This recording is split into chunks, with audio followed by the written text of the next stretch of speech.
Hello madam and everyone. Today our group will represent on Stone and Webster case study, the company that built America. May I introduce myself? I'm Caroline Nandi and my fellow teammate was Farah Alia, Eliziana, Nur Eza Fazlina and Nur Khalida. Stone and Webster is a century-old group of integrated and interdependent engineering, construction and consulting business.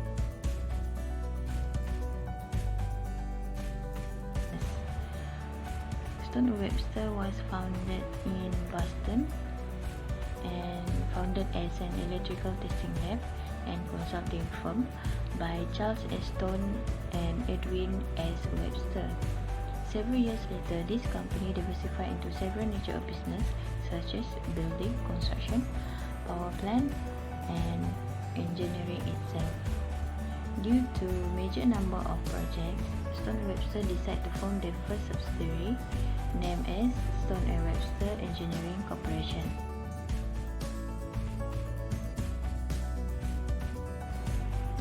In 1942, the company became involved in Manhattan Project, and in 1975, the company selected as to build the Clinch River nuclear plant. During this year, the company also already goes to public. CEO Cole, the chairman who is resigned, only 3 months on duty. In 2000, the company faced liquidity problem, which caused the company fall into sudden bankruptcy. Due to this problem, Stone and Webster was acquired by Shaw Group, and in 2003, Stone and Webster emerged from bankruptcy, and this is happened because of good leadership of Shaw Group. The governance issue in Stone and Webster. Since establishment until 1993, the company met all the rules of accounting disclosure, but the number hide the true story. The failure of core business was discussed by contribution of income from other sources. The second governance issue in Stone and Webster is the board responsible to select the management, ensure that they have the right to success, but Stone and Webster board does not fulfill this function, and their board does not functioning well. Until the late 1993s, there was no nomination committee, and this will cause the company does not have a focus that can bring on the fresh non-executive director. In 1994, the Lens found out that company performance does not seem unfair, so the shareholder used the right of shareholder to file a lawsuit against the company. Here is our discussion question. 1. Why is the establishment of nominating committee is important? 2. What is the right of shareholders in the company, and is it necessary to protect the shareholders' agreement as their right to direct a company? 3. What are the key responsibilities for the board to make them functioning? 4. This company has disclosed all their information regarding their financial statements. Here is our discussion objective. 1. To emphasize the importance of nominating committee. 2. To identify the right of shareholders and to clarify whether it is necessary to protect the shareholders' agreement as their right in a company. 3. To identify the best practices board functioning. 4. To investigate whether this company has disclosed all their information regarding their financial statements. Literature review and application to the case of Stone and Webster. Firstly, the importance of the establishment of nominating committee. Paragraph 15.08a of Bursa listing requirements mandates the establishment of the nominating committee, which should comprise exclusively of non-executive directors, a majority of whom must be independent. Establishing a nominating committee is essential to ensure that there is structured oversight process in recruiting, retaining, training, and developing the best available executive and non-executive directors, that board renewal and succession are managed effectively. The nominating committee should establish clear and appropriate criteria on the selection and recruitment, as well as on the annual assessment of directors of the board and board committees. Such criteria should be developed taking into consideration the suitability of candidates against considerations such as competencies, commitment, contribution, and performance, including the current composition of board and board committees, mix of skills and experience of directors, whilst taking into account the current and future needs of the company, boardroom diversity, and other soft attributes required as company directors. According to the MCCG Practice 4.7, the nominating committee is chaired by an independent director or the senior independent director. An independent director may be from a human resource background and having gained experience and insights in recruitment, sociology, and the dynamics of boardroom relationship could contribute more effectively as the nominating committee chairman. Hence, the chairman may lead the annual review of board effectiveness, ensuring that the performance of each individual director is assessed objectively and holistically. Based on the case of Stone and Webster, there is no nomination committee up until 1993. Hence, there was lack of independent non-executive directors that bring a new insight to the company, which lead to a business failure. They got more conservative as they receive more money from their business without any precautions on the risks they face since their highly profitable nuclear business was dead. In the view of McCabe and Nowak 2008, independent directors should be resourceful with relevant knowledge, technical expertise, having ability to provide insight, possess strong interpersonal skills, and good reputation in order to better contribute and add value to the firm. Therefore, by having nominating committee which mostly comprise of independent director may cater this issue. The absence of nominating committee caused the board member to remain hold position as the director of the company even though the director did not perform well and unethical. In 1994, a proxy had revealed that Peter Grace, who was 80 years old man that worked for half of century with the company, did not attend about 75% of meetings convened by the company. If there is a nominating committee, then Peter Grace should be recommended by the committee to be removed and ensure a proper person to be appointed as a director of the board. To our lecturer, Madam Sapura, and all my fellow classmates. My name is Nur Eza Fazlina binti Abdul Basit, and I will proceed with the next slide, which is protecting the right of shareholder. So what is right of shareholder? Corporate governance is the system of rules and responsibilities delegated to several groups within a corporation as well as procedure on handling corporate matters. One of the groups is shareholders is given certain rights as owners of corporation. These rights are protected by law and honoring them is one of the objectives in corporate governance. This is the several rights of shareholder.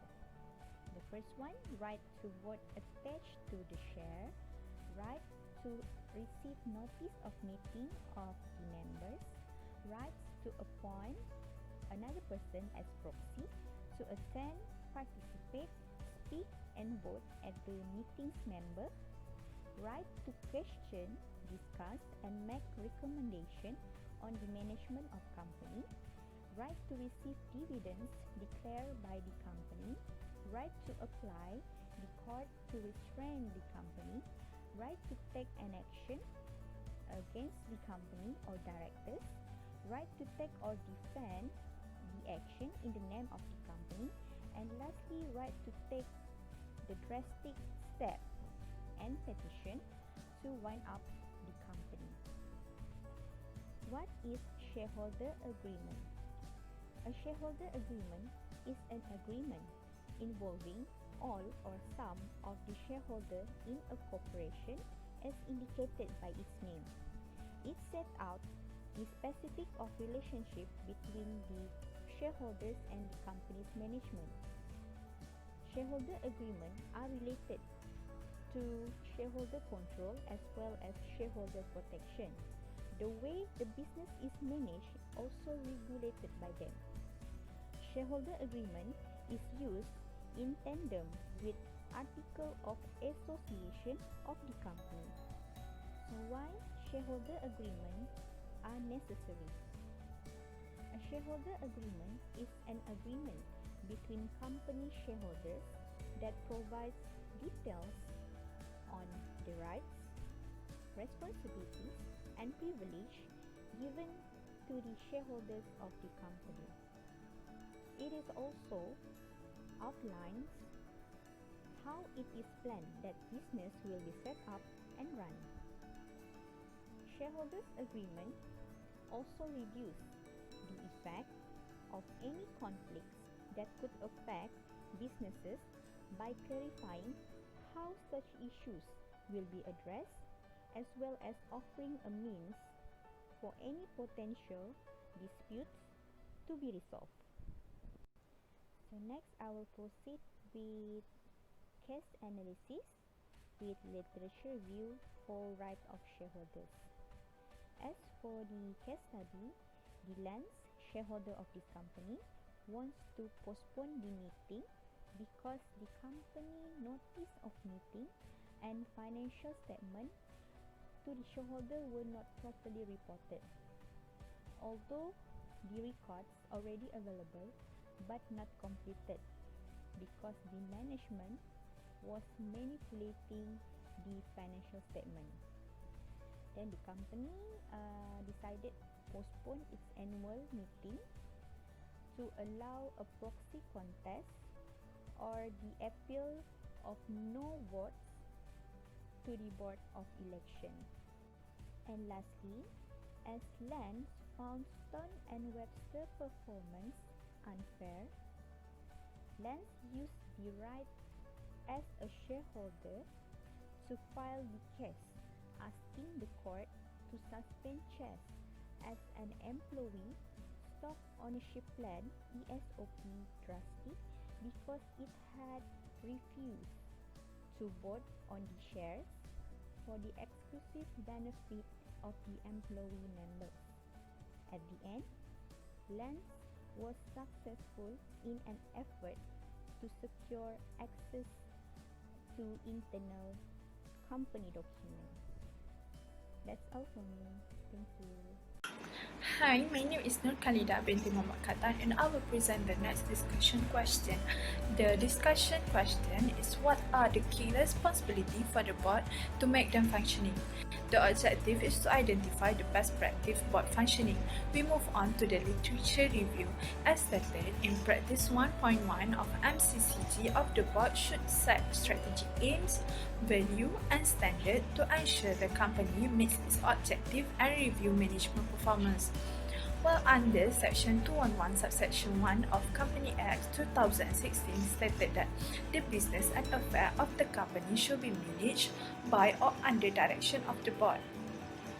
And Section 211 Subsection 2 of the Company Act 2016 also stated that the board has all the powers necessary for managing and directing and also supervising the management of the business. A board should ensure that the company's capability and resources are sufficient to manage uncertainties, which strategic plan should be flexible by scanning the business environment consistently and keep abreast of change that can help to achieve strategic objective. And they also can invite subject matter experts to address the board and senior management. So, the key responsibility of the board itself to ensure that the strategic plans of the company to support long-term value creation and includes strategies on economic, environmental, and social consideration underpinning sustainability. So the second key responsibility is to review, challenge and decide on management proposal for the company and monitor its implementation by management. And the last one is supervise and assess management performance to determine whether the business itself is being properly managed or not. So, the composition of the board remains a key ingredient influencing how the board functions. In practice, 4.1 is stated that at least half of the board comprising independent directors. It also stated as in paragraph 15.02 of Bursa listing requirement requires that at least a third of the board is independent and 2 directors whichever is higher. We move on to the next chapter to relate the literature review and also the case study. I can conclude that Stone and Webster board was not capable of fulfilling the function of the board to select management and ensure they have right strategy for their success. And also, Stone and Webster also have 3 inside directors and 9 of them are outside directors, and none of the outside directors was a full-time executive in either business or finance. Their senior manager also served at least 25 years for the company, and all the arrangement itself was not a majority of independent outside directors on the board. So that's all from me.